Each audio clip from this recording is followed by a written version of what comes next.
Hi there. Thank you so much for listening to Grounded in Maine today. My name is Amy, and my guest today is Rebecca Newburn, and she is the founder of the Seed Library Network. So we're talking about seed libraries, which is very exciting, and I am so looking forward to learning more about seed libraries. So Rebecca, thank you so much for being here. It is a pleasure to be here. Thank you. Yay.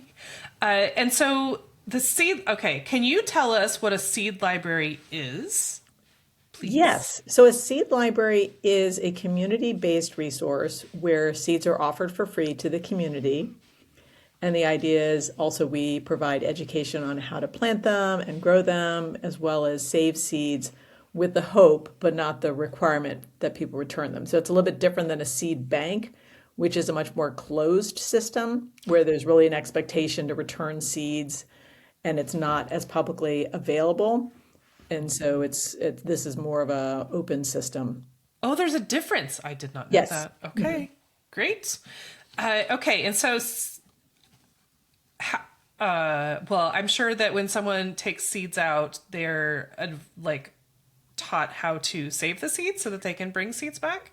It's something that is encouraged, but some communities are really at a place where they just want to encourage people to start growing more food to increase the health of their community, where it really depends on the location and the motivation behind the seed library. For example, our seed library was started, I'm in Richmond, California, and we started both as wanting to steward rare species, rare varieties that were at risk of being going extinct at the same time as increasing food security. So we were looking at how do we meet kind of both of those goals of preserving genetic diversity as well as meeting the food needs of our community. And so for Okay, us, seed saving and returning is a more of a critical part, whereas in other communities, it might be just like, we just want people to start growing more food. right. We'll figure the rest out later. Yeah. Yeah, Yeah. okay. And so, I mean, I save seeds whenever I can, like, the bigger seeds that are easier to do. Like, I have not figured out, I had a guest on who told me how to save like lettuce seeds, and I have never seen a lettuce seed to be able to save it. Well, I it's have because you not eat it, figured that you out. pull it out of the ground before it goes to seed. That's what Yeah. happens. If you I just let mean, it bolt and right. then it will get there, but it's a much longer process. And that's one of the things that people need to know is that some seeds just require a longer time commitment and people may not have the space or the time to do that. Right. I mean, I grow a lot of arugula because I love arugula, and the seed pods are so easy, except Yes, that's beauty of nature. but I had so many. So I'm living in Virginia right now, but I'm from Maine, and so my dog and I drove to Maine last summer, Okay. and I brought like a big wad of seed, like the stems with the seeds for arugula, and I'm like, anyone need any arugula? Because I had so much.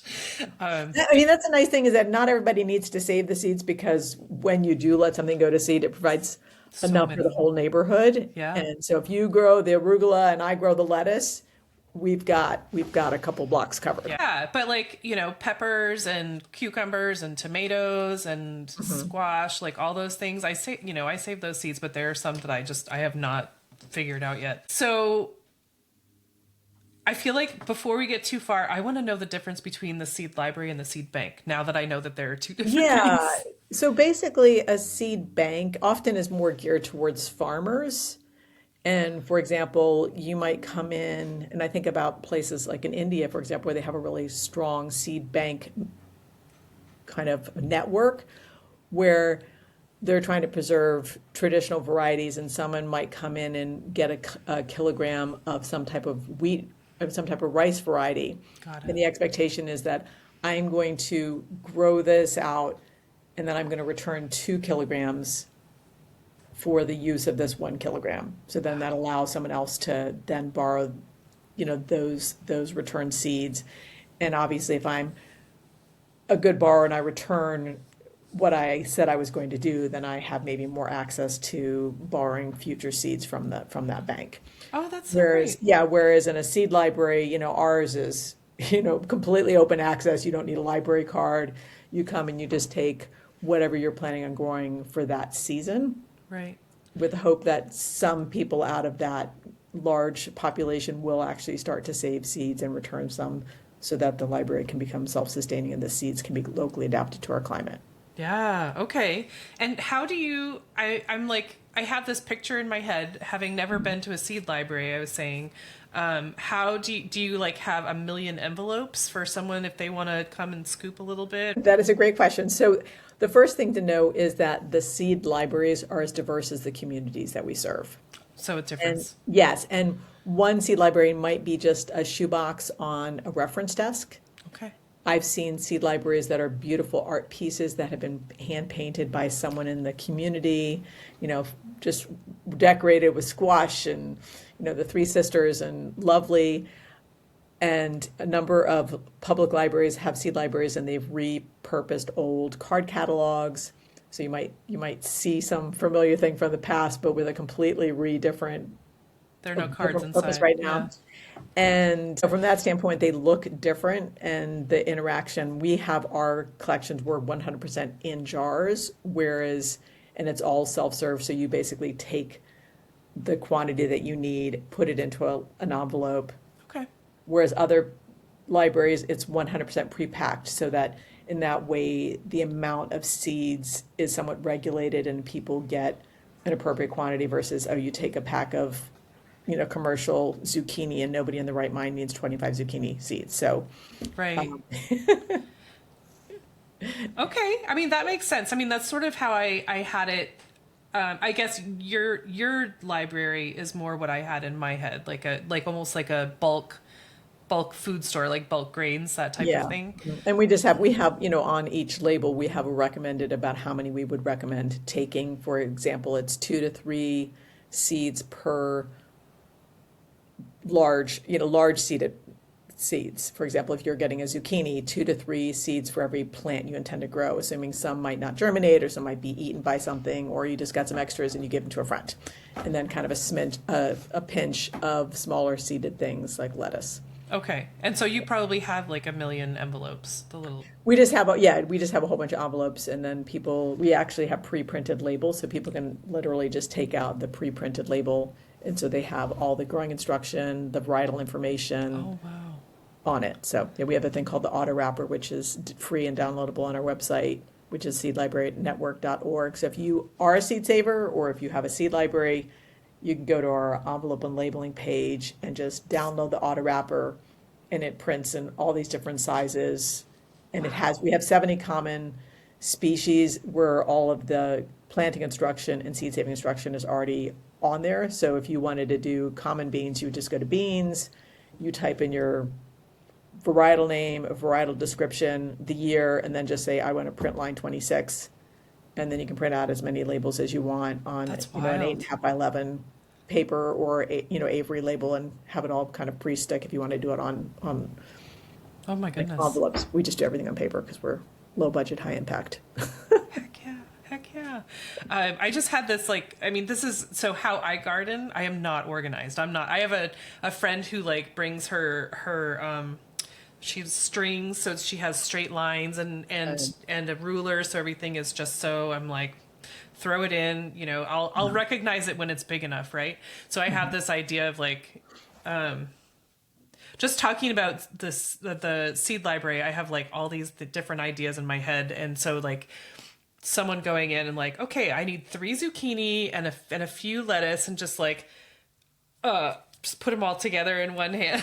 Like, okay, we'll just put them in. There's all these different types of gardeners and farmers, and I think that there's a kind of a very yes and approach in our community. So all Right. welcome. Yeah. I mean, I've been reading a lot about like I was just reading about guilds, and so Yes, like culture guilds. bunching a lot of different things together to benefit the soil and benefit the plants. I think Yeah. that's a really cool idea. And so then the ruler and the string, the perfect lines. Yeah. No, I have my They little have guilds around my trees. Yeah. So right, yeah. So if we could go back a little bit, sure. I'm curious what what brought you to start the Seed Library Network? Like, I mean, there are Yes. so many careers that you could. Exactly. When in sustainability, there are so many ways to engage. Yeah. And that is the beauty of it. And for me, I was sitting in a permaculture design class, being completely inspired and absolutely overwhelmed by, oh my gosh, how do I engage? How do I choose the right? How do I choose? Yep. What is mine to do? And that's what I asked. I just like, what is mine to do? And I just got this seeds. And I was like, seeds? I don't know I was like, seeds. And I was like, I don't know anything about seeds. I Right. don't think I'd even saved a seed before in my life. My permaculture teacher, Christopher Shine, happened to be the person who started the first seed lending library. So I knew of the concept. Okay. And and then in that moment it really became clear to me, which is all these other ideas are important and valuable. And if we don't have access to local seed, that whole foundation is on rocky terrain. Yeah. And so it made sense from a structural standpoint, even though I had no idea. But in that moment, I decided I wanted to create a seed library and make it a replicable model so that any community who had lost that wisdom, and thank goodness so many communities had continued that tradition and continued to hold their seeds. But for many of us that had lost that way and lost that connection, I was like, I want to create a model that other people can just take and adapt it and use it in their own community and expand it or contract it in whatever way makes sense for their context and their community. Oh my gosh. That that's so inspiring. And to be able to, so you were working with the person who started the first seed lending Yeah, so I library? basically at that time I said I want to do this. I want to create it in my public library there in the Berkeley Ecology Center. It's called Basil, the Bay Area Seed Interchange Library. They've been around for 25 years now. Wow. And I said, I love your model and I want to create it in a way that is replicable, that I can put in my public library and that other people can use. And I said, I know nothing about seeds. You folks were all really experienced seed savers, but they weren't very organized. So I was like, I got organization. I got organization in spades and I'm a teacher professionally. I'm a middle school science teacher. So I was like, I can bring that skill set to the table and let me help you unpack what you know so that it's accessible to people like me Yes. that don't have that background. And how do I create a structure Yes. so that the whole library structure was based on plant families because seeds in the same family often have the same seed saving requirements like peas and beans. And so to make that more visible, that as people are engaging in the public library and the seed library, that that kind of education is embedded in the system. Oh my gosh. I love that so much that you brought your gift of organization to something that was already sort of established, but like to make it better and to give it some order. Like I just think of all these people that are like so stinking smart and they have so much information, but it's all in their head and you have to like sift through it somehow. And so to have someone to be like, okay, let's put this here and let's figure this out. Yeah. Well, there are certain things that I just remember, like I had no idea, and I was like, "Well, this doesn't make any sense." And they're like, "Well, that's actually really important." I was like, "Oh, well, tell me why it's important because I don't understand it. I didn't understand inbreeding versus outbreeding things that are extremely self-pollinating or not." And I'm like, "Oh, that's what you're talking about." And Yeah, all that stuff that you learn in biology 101 in high school that made, and not to say that didn't make any sense, but there was no connection. sure. Yep. And then all of a sudden it's like it landed literally and figuratively. Like, oh, I get it. It's like I teach Yeah. science. Now it makes sense. And I'm going to redesign and rethink how I teach this when I talk about it to my students. Yeah. Can I ask how long ago you founded Yeah, this? we opened on May Day 2010. Okay. Yeah, so we've been around for over 15 years. Yeah, almost 16. Yep, coming on it. So tell me why a seed library is important. Like I know we know that sort of the difference between a seed library and a seed bank. Why is it Yeah, why I does it think matter? it matters. It's going to matter depending on who you are in your own lens. There's cultural preservation of important seeds. There's food access and food sovereignty and seed sovereignty. There is what do we do in a rapidly changing climate with extreme weather events? How do we have seed that is going to be adapting to those conditions? When we're purchasing seeds that have been grown in a far off, area in a completely different bioregion, probably in a different country, they're not adapting to what nature's throwing at us in terms of climate, in terms of pests. And quite honestly, it's super fun, like to be part of that whole cycle of life again and see the lettuce. It's like, oh, is that what a lettuce plant looks like? And to see the insects that come onto that and that benefit from that we are more in relationship with our food and life itself. There's so many ways. For me, it was just one of these. I'm a serious check. Like, there's no secret about it, but I am a serious checklist person, and I'm like, check, check, check, check, check, check. It's like, and it saves money, and it's free, and it's fun, and you get to be really abundant and share all. I have so many lettuce seeds. Like, oh my gosh, please, like here, take some. There's so many reasons why to do it, and people just need to like get that little memo and be like, oh yeah, I'm up with that one. Yeah. Yeah. I mean, I just, the thought of, I mean, I was really hoping that you would say the cultural aspect of it, because that's how I think of it as, but I did not, there are so many benefits to it. And I love that there are so many benefits to it. I do, okay, the first. Well, I'm going to say one more thing before Yes, you please. hold that idea. But I think another library that's really gaining tractions now is native seed libraries. And so there's a growing movement around, like our collection, we're a mix of vegetables, herbs, both culinary and medicinal. We have a little small dye and fiber section in our library. And then we Cool. also have flowers and a native collection. We have a fairly large, we have 3 cabinets. We're a pretty large seed library, and we're 100% locally grown. That's awesome. And But there's a there's whole separate native. there's a separate native section, and we definitely need people that care specifically about that and want to steward that. But there are entire libraries that are native only, and there's an increasing interest in native only seed libraries, and how do we support Yeah. the local species. And I'm actually working with a group in Australia around native seed libraries. And for them, it's also a large, an important food source in the traditional culture as well. So there's, the biodiversity aspect, there's the food and, seed and food sovereignty piece as well. So it's so many fun things to do in a seed library.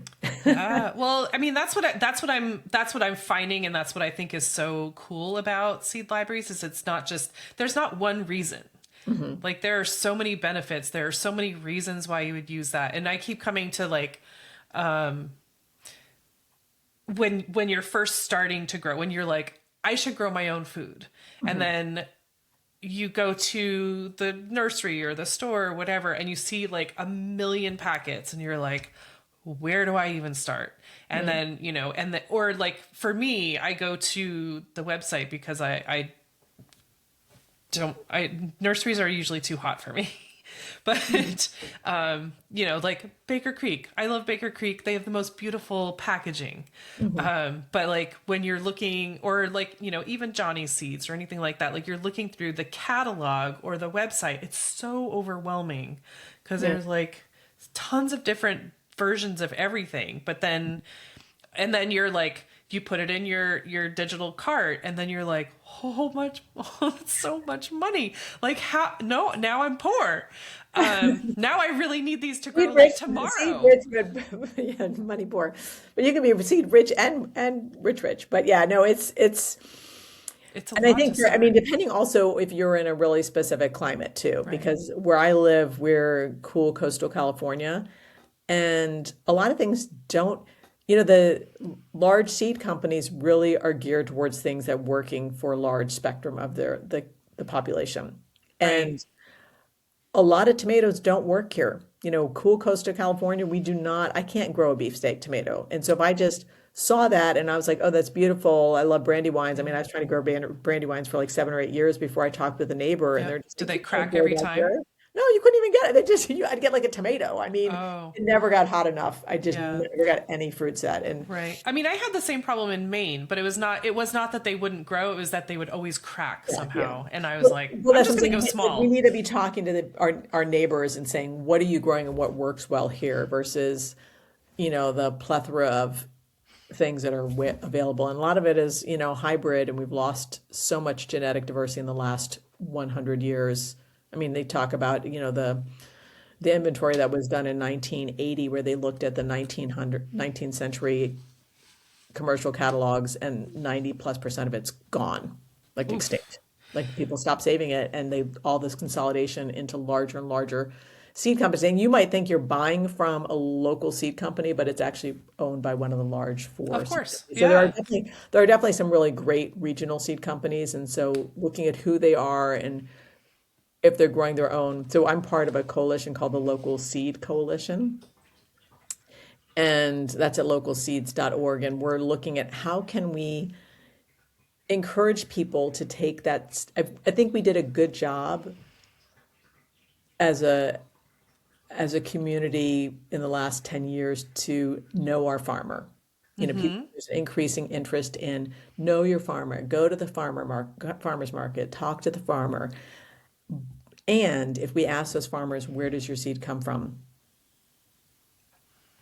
95% of them are going to say Johnny's. And that's not local seed. In fact, much of it is. Unless you're in Maine. Yeah. No, it's not grown in the United States. Oh. Yeah, Oh. it's not grown in the United States. Their hybrids are not grown in the United States. And so the point is that we need to be asking ourselves, where is that seed coming from? And having some way to recognize it, whether it's some type of labeling system that it's like, I'm taking a commitment to growing local seed, and here I'm actually letting people know so that it's becoming part of our awareness that this is part of what sustainability means. You've got to have start is at the start. I mean, it's like if you don't start with the local seed, it's really not a very sustainable system. Right. Well, sure. I mean, local seed is going to do better where you are, Correct. obviously. Okay. I had a thought way back, and let's see if I can get that back. We were talking about seeds, and so one of my thoughts was like, oh gosh.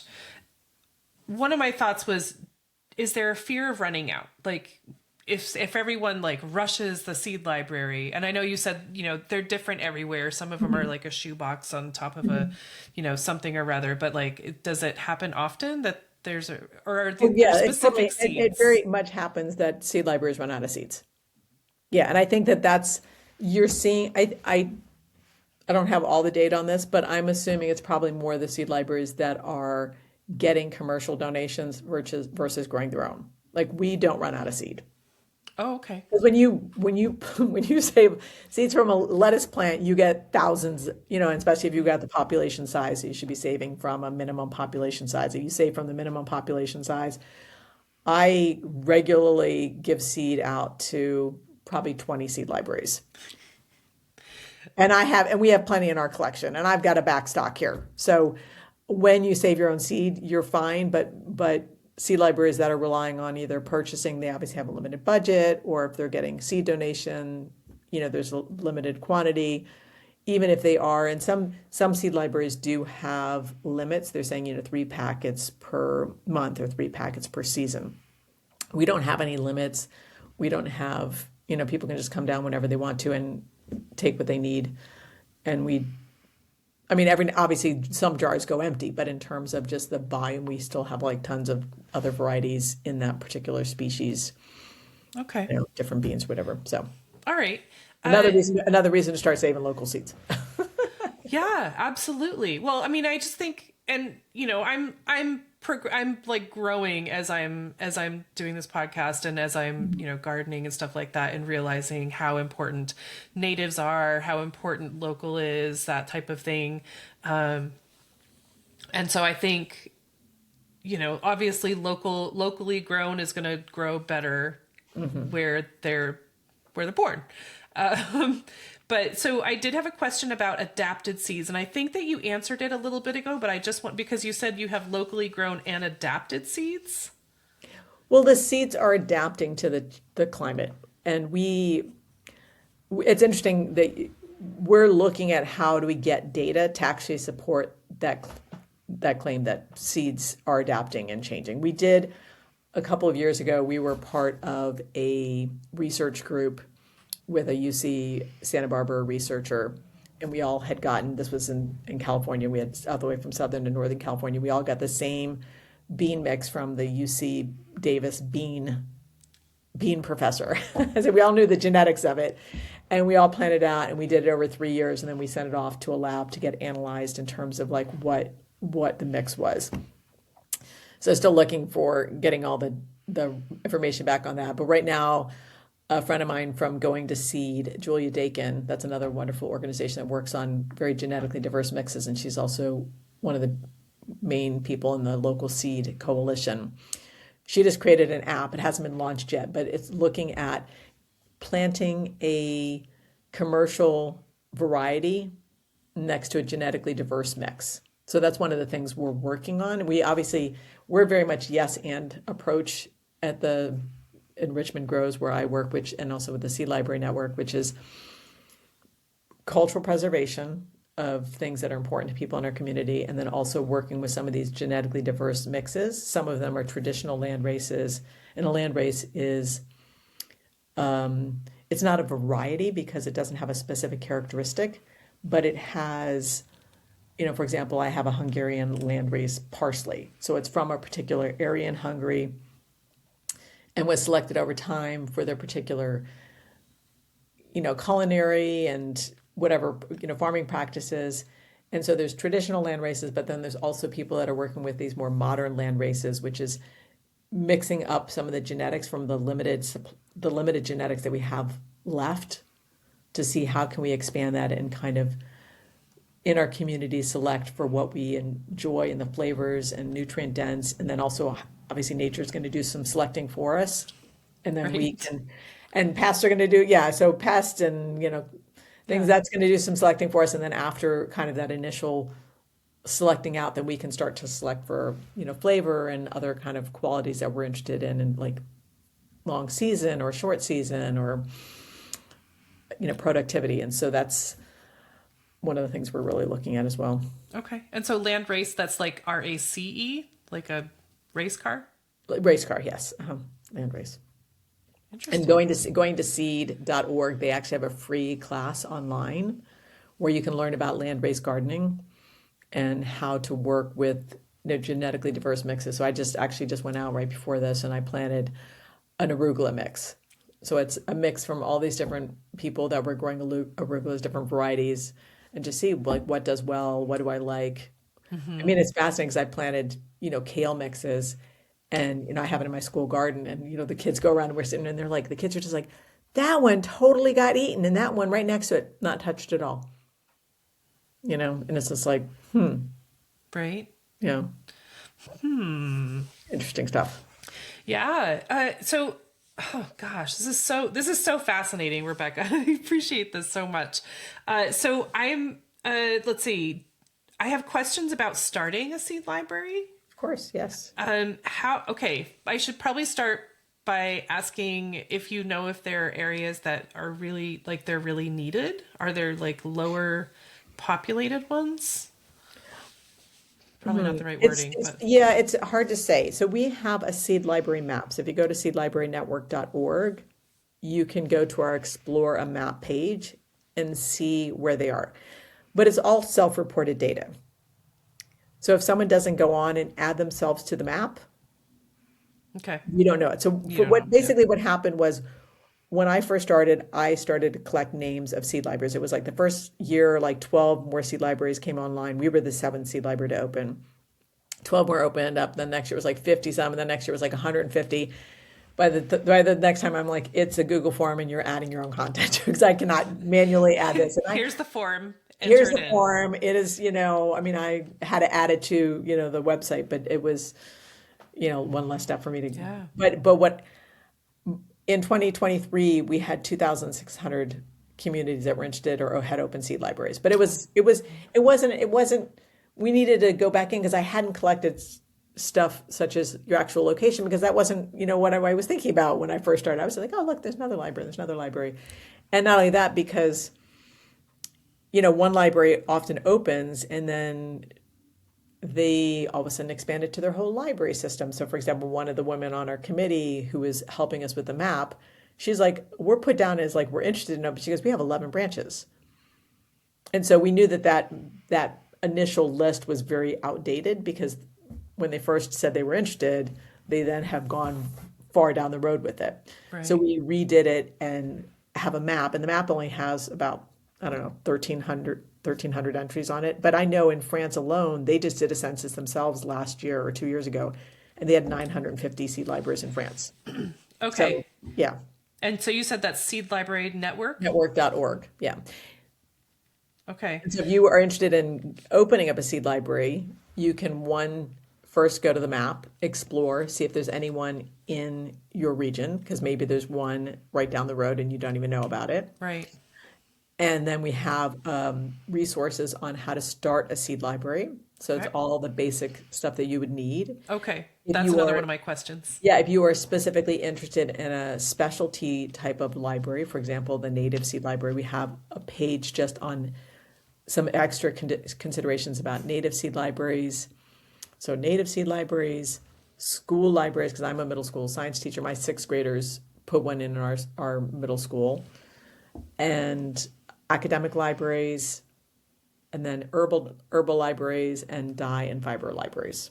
Oh my gosh. Wow. That's so much.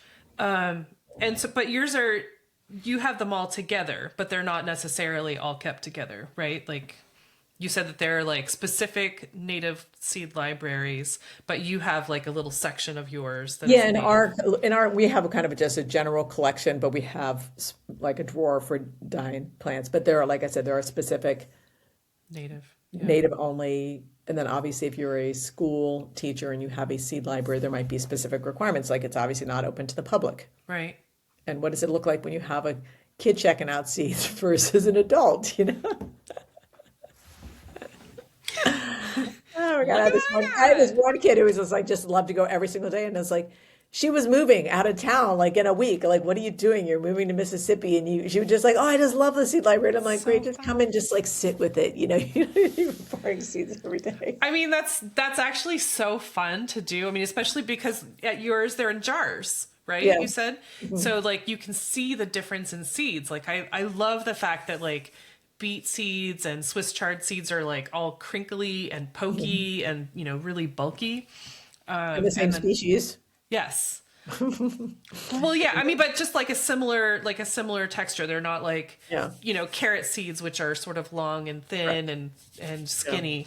Yeah. But I just love the different textures. Like a lot of them you can tell apart just by the shape. Mm-hmm. I do. I used to do this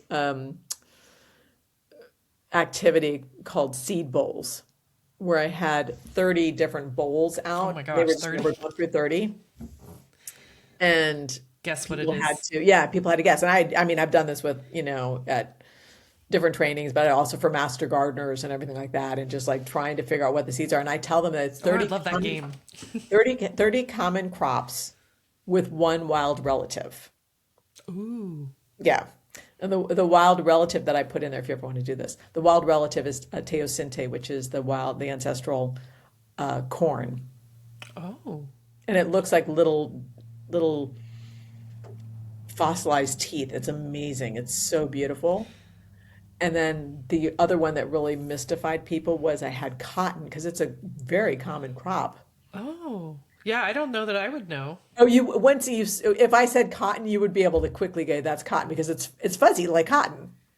Oh, okay. So it's not like the little kernel seed. Because you think about when you take the cotton, you've got to take the seeds out of the cotton bolls, whatever. So it's just, but yeah, that it still has a little bit of remnant on it. Okay. But, when people couldn't guess that one, and I was like, it's cotton. They're just like, oh, of course it is. Right. I mean, the gourd seeds are so funky looking too. Like I had two loofah gourds that actually grew Oh, this past year. And so I was saving the seeds. I'm like, those are the funkiest looking seeds. yeah. They are Those are just great. wild looking. Yeah. I have a book on just seeds, and there's just nature is so amazing. Nature is so cool. I know. Okay. So, I mean, people can go to the website, but can you just tell us, like, what do you need? I mean, first you want to find out if there's one close by, because if Correct. there's one close by already, you don't need to start another one. Correct. You can just donate seeds. Yes. Because that's another thing I wanted to touch on too. Like if you have extra seeds, you can donate seeds Yes. to the seed bank, to the seed library. And then, so how you found out that there's not one nearby? How do you go about starting one? Does that also differ like everything else? You can just like I mean, it really depends on your situation. I mean, some people are like, I'm going to just rock it out and do it myself. Other people like, I want to do this in community. Some people are like, I'm a public librarian and I've been tasked with doing this and I don't know anything about gardening. And then they have master gardeners or garden clubs. So there's so many different people that come to this, but it's not that complicated. I think that people over imagine it because I said it can be as small as, like a little shoebox. Yeah. shoebox Yeah. on a reference desk and or a little cart that has a couple little boxes on it. And those tend to obviously run out of seeds, but it's like while they're going, it's great. And they're like, come back in the next season, we'll have more seeds. Feel free to save seeds. Feel free Bring to them save back. seeds, exactly. And I think if you're wanting to set it up where it becomes more self-sustaining, having a process of what does it look like for donating. So I just taught a class yesterday for the American Library Association on donating. So that will be up on our website soon on our donating page. Oh, that's very cool. And it's what's your process? Are you only going to accept seeds that are cleaned and labeled? Do they need to be pre-packed in individual packs because you're only giving out packets and you're not doing stuff in jars? Like what's your system that's going to work for you? For me, I work full time, run two nonprofits, grow a lot of my own food, have a life. Yeah. I was like, I need something that is going to be able to go through life with me with minimum, For sure. just, I wouldn't say effort, but just be able to, go with the ebbs and flows of life. And as a result, we went with a self-serve system. And when we had a mouse invasion, it was in the whole library. It wasn't just in our collection, but it did find, we had our drawers do not close well at all. And so they were in there and they just ate everything. Nuts. And so we have everything in jars for now. So, but it was already, That's why the jars. well, when we had already said take stuff out of the packets, but that was like, no, everything's, and we had also we're in the beginning, we also had more commercial donations. So we had stuff that was commercial and now we're 100% local. And so the jars just were it was an easy transition for us because we were heading in that direction anyways. Right. Yeah. Well, I think that the jars, I think, would be such a great idea because they're, one, safe from mice and other critters, but two, you can see them, which I just think is really Yeah, cool. when you have stuff and two, it's also really clear you're not taking the jar home. Yeah. Right. Because when it's an individual packet that you're wanting people to take out of, people don't necessarily read the instructions that say take 2 to 3.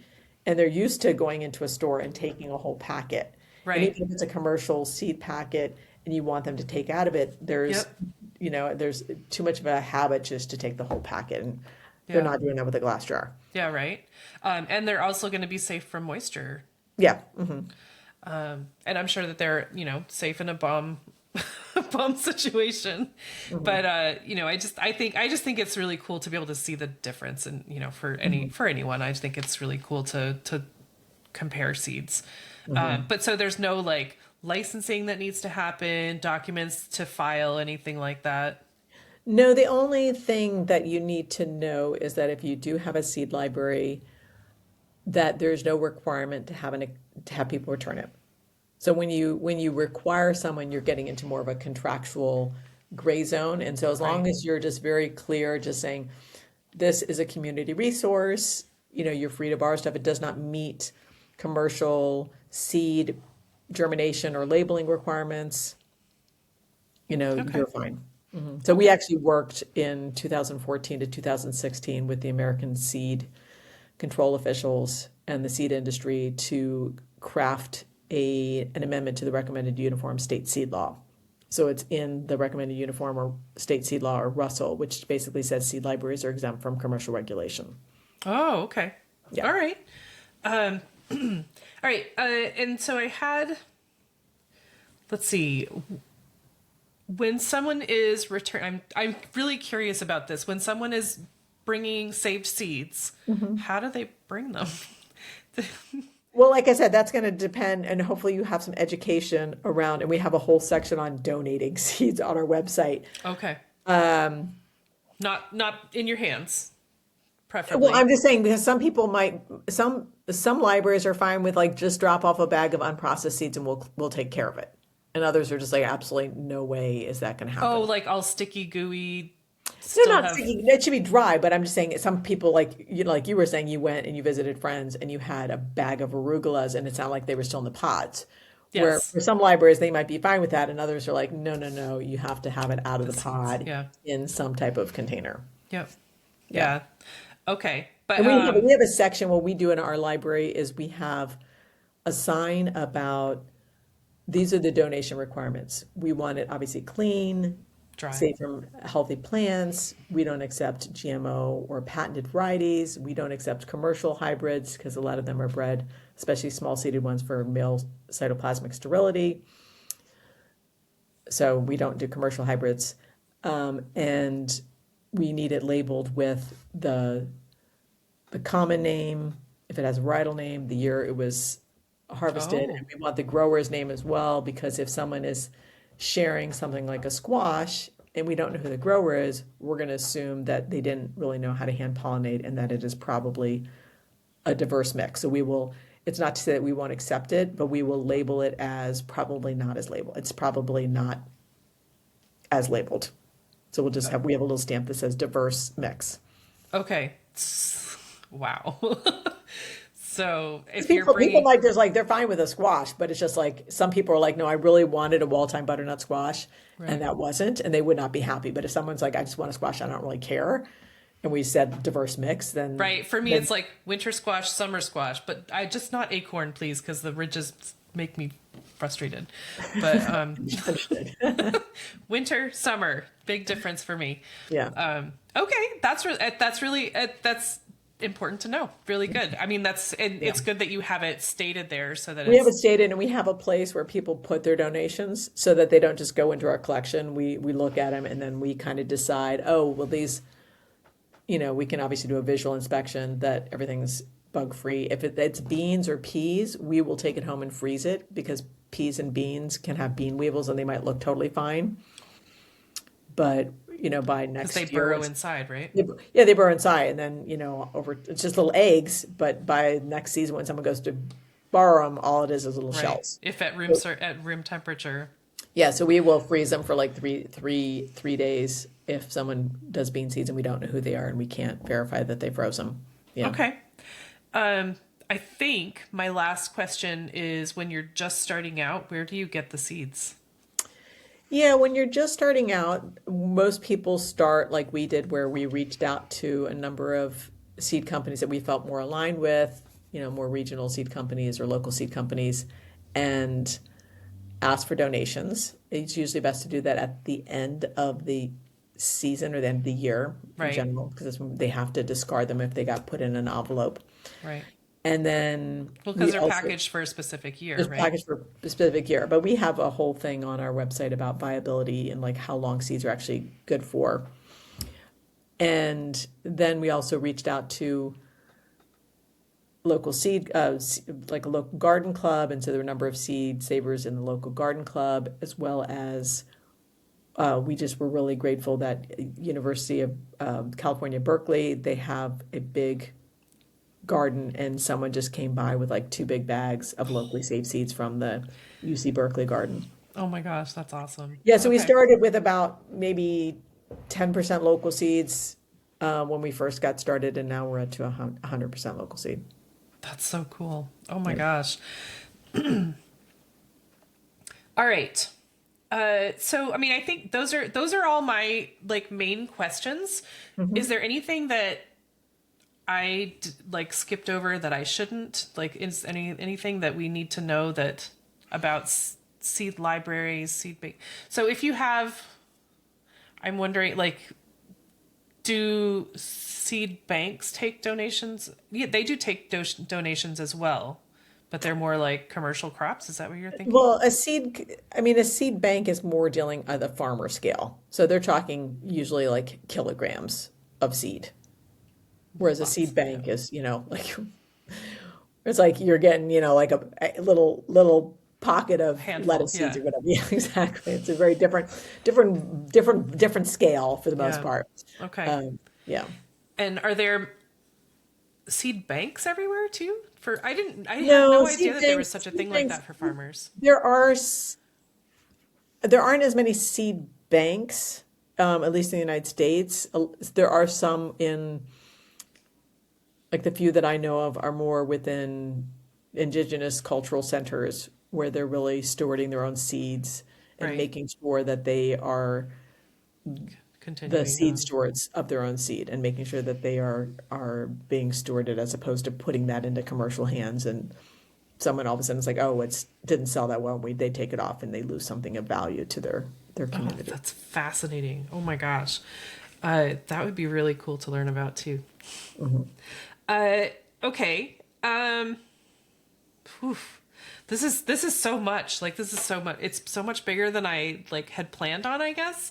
But I just, having looked at the website and having just done I would just there was just a course, a webinar this past weekend on Valentine's Day about seed libraries and starting a seed library. So I watched the replay of that and I just had so many questions like, should we all start seed libraries and how do we get connected? And I asked you all my questions. I had like so many Yeah, well, I mean, I questions. think to that point, we really do hope that every community has a seed library. I mean, I'm really grateful where I live in the East Bay and the San Francisco Bay Area. There are 60 just between the county I live in and the next county over where Basil is. 60. And where I work in Marin County, which is in north of San Francisco, there are about 18 in that county.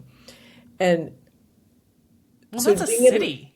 Like that's city area, that right? was it's well in northern. I mean, that area is kind of like lots of little towns. I just think of San Francisco as very Yeah, there's we're like right above, like the county right above San Francisco, and so the thing is that we really hope that every community stewards their own seeds, and that they have robust local seed. That the local seed becomes part of their longer term vision for their seed library, just in order for it to become sustainable and being able to select for things that work well in that climate and that people love and that they become part of this because we've lost that connection to our food. And it's like one thing if you share something with me and then it's like, oh, these are the like arugula seeds that I got from my friend Amy who does the podcast like Grounded in Maine, and it's not just a seed, it's something that like I'm part of that connection to the seed, right. that having the local seeds and people sharing them with their friends and how well they did in their garden and what recipes they use that we really start to kind of come back into connection with our food. Oh, I love that so much. Yeah. I would love that just to have, to be able to share my arugula seeds with everybody and have them say, and, when they come up and they'll be like, oh, those are Amy's arugula. And then, Yeah. share the recipes, which are hopefully like beet and goat cheese combos with arugula, my favorite. I think that I'm craving that connection, like you're saying as well. I do want to make sure to mention because I can't remember if we did this before we started recording or not, but there are lots and lots and lots of seed libraries at actual libraries, like book libraries. Correct. So Yes. if y'all are interested, check your library first. And then go to seedlibrarynetwork.org to see if there's one near you.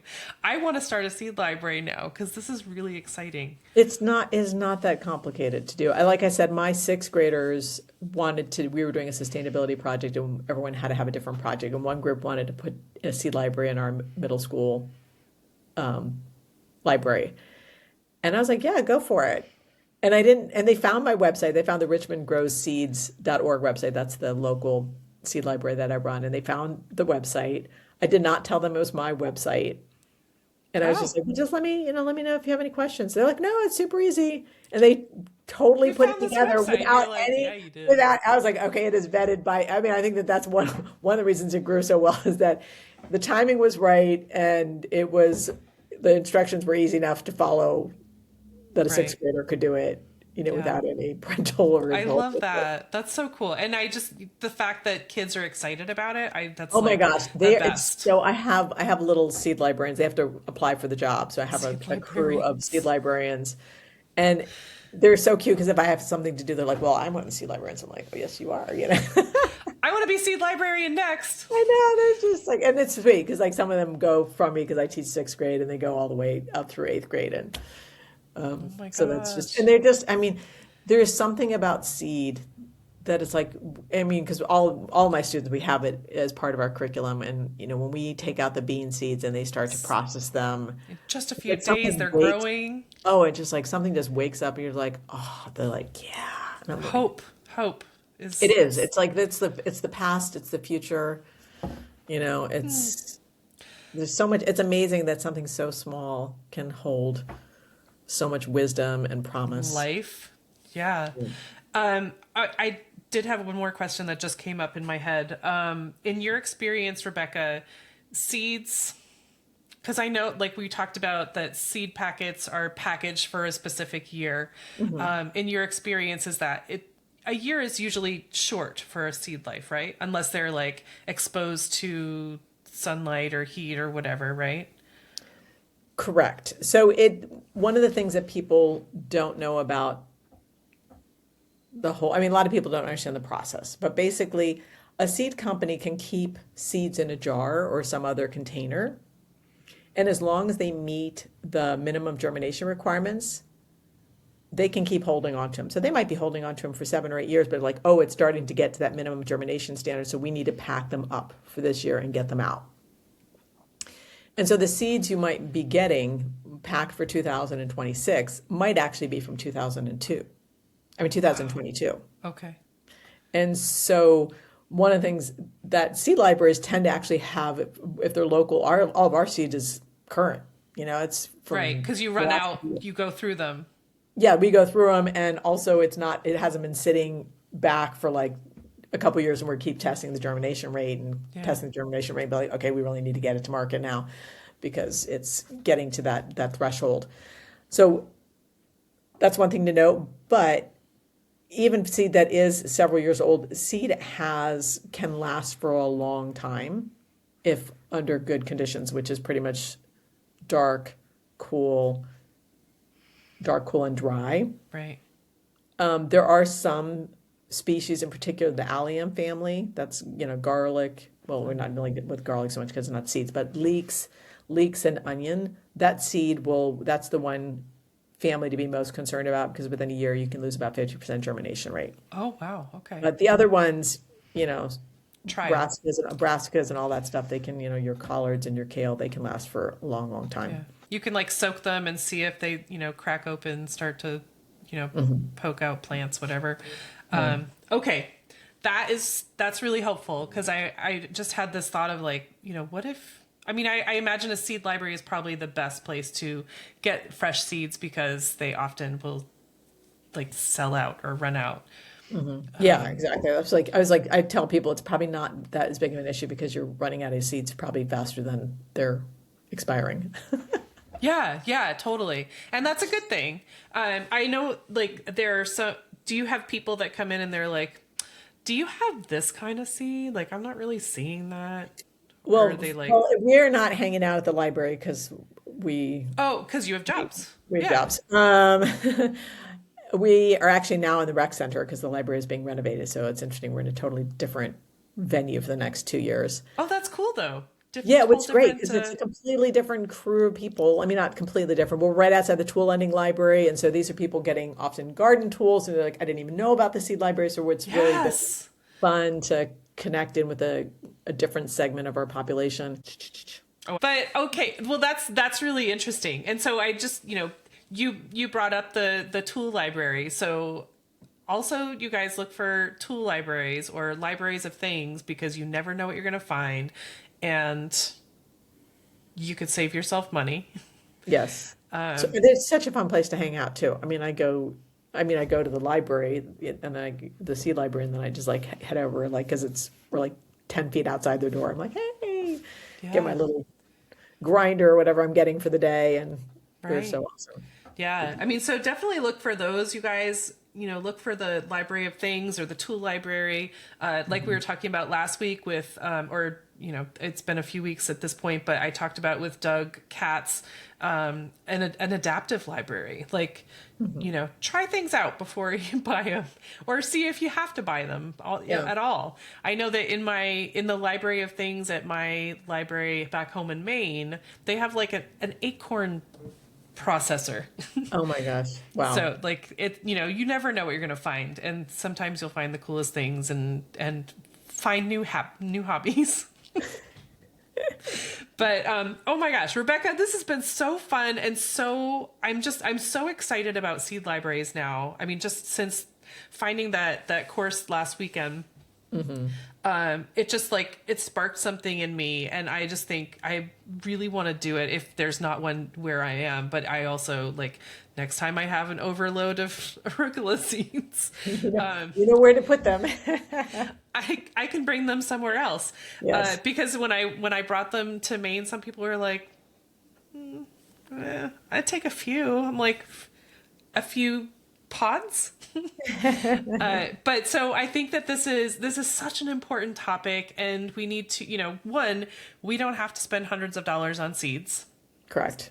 And it's something that is contributing to the community, contributing to like history, like creating history and preserving history, and setting us up for the future. It's just a great practice. Rebecca, what does the word sustainability mean to you? I should ask first. Yeah. So I feel like for me, it really is about being in right relationship. That if we're to be sustainable, we need to be connected to each other and to the land and to the other 7, 8 million species that we share with, not including, not include, that number does not Not just include all the humans. microbes. And it's Yeah. just, we share this planet with so many other species and with so many other humans in our species. And just how do we reconnect in a way that you can have an impact that's positive, neutral, or negative, and thinking about how do we have at minimum a neutral and hopefully a positive impact. I think about for myself this concept of face, place, story. The idea is that if we move through the world and we think about the things that we consume, the things that, whether it's products or whether it's food, like who is the face behind who made this? What is the place that this came from? How is my use of this impacting that place or connected to that place in a way that's like honoring that space? And like the story of the people and the product. I mean, I think about like this sweater. I mean, this sweater, for example, is like this was made by my mom. She made herself one, and she made my sister one, and she made her sister one. She gave me the pattern, saying you're probably the only one who's ever going to learn how to knit. Oh, I love that. And but Did this was you? the one.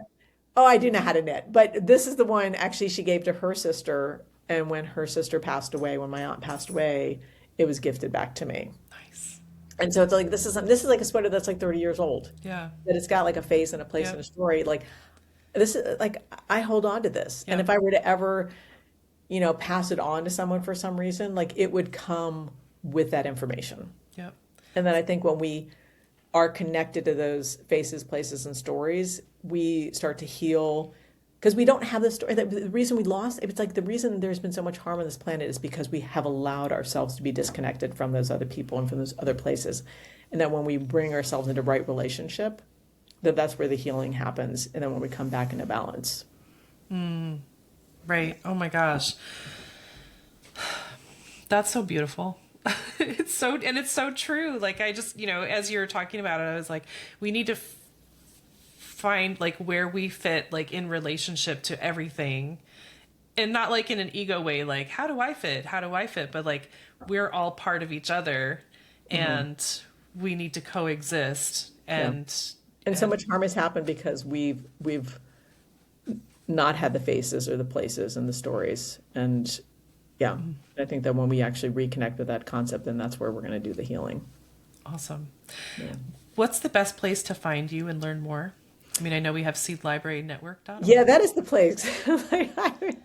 We're a very self-serve organization here, and we do have we're on Instagram at Seed Libraries, and also we have a Substack account, so you can find us at seedlibrarynetwork.substack.com. Cool. And on our webpage, if you have questions about how to start a seed library and want a little bit of support on your journey, we do from our website, you can find our Upbeat forum, and that's a great place to ask questions and kind of have the community kind of hive come around your question or be inspired by what you're doing. Oh my gosh, that's awesome. I just think I think it's a beautiful thing, and I love the self-serve idea, so that you don't feel like someone's like policing, you can only have a few seeds, or just it's a guideline, not a law.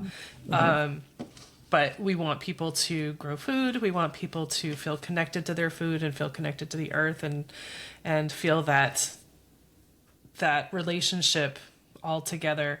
Thank you so much. This is wonderful. I can't wait to look into more seed library stuff. Yeah, well, when you get open, get yourself on the map. I will do that for sure. Yes. Awesome. Thank you, Rebecca. Yeah, and you guys, all the links are going to be in the show notes. So check those out and find the website and hook up with Rebecca and see all the cool things that they've been putting out there for us already.